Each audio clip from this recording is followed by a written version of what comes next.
so bw'obanga ogenda okunoonya omuntu bw'oba tonneezuula ky'oli ogenda funa obuzibu kati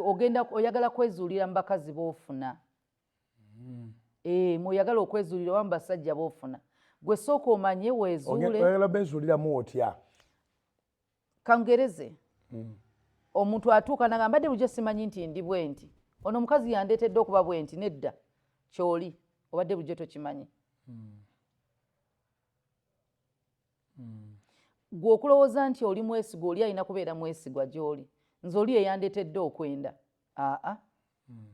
embala yeriki tebakuleetera kubba omukazi yeyandeetera okubba obadde mubbi kitegeeza tewabaddewo just mbeera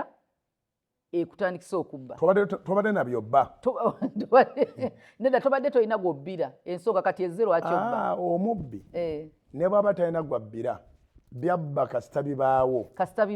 naye bw'aba talina byabba oyinza omulaba ng'atalina mutawaana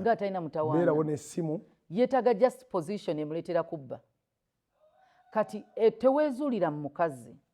keera ku makya tugambe nti oyo omuntu wa mazima togakola kubanga owasizza tolekerawo bwenzi kubanga owasizza omukazi tajjaawo bwenzi omusajja tajjaawo bwenzi ekigambo adultery kyabafumbo fornication kyekyabasingo kati bw'aba omukazi tajjaawo bw'oba obadde ofonicatinga bw'ona owasa ojja committing adultery ogenze ku upgradinga nze kati oyenda oyina n'omukazi oyenda oyina n'omusajja kati sooka ozimbe embalayo nga tonnafuna muntu kati bw'onoomala okutegeera ky'oli n'ogamba kati yenze kyangu okunoonya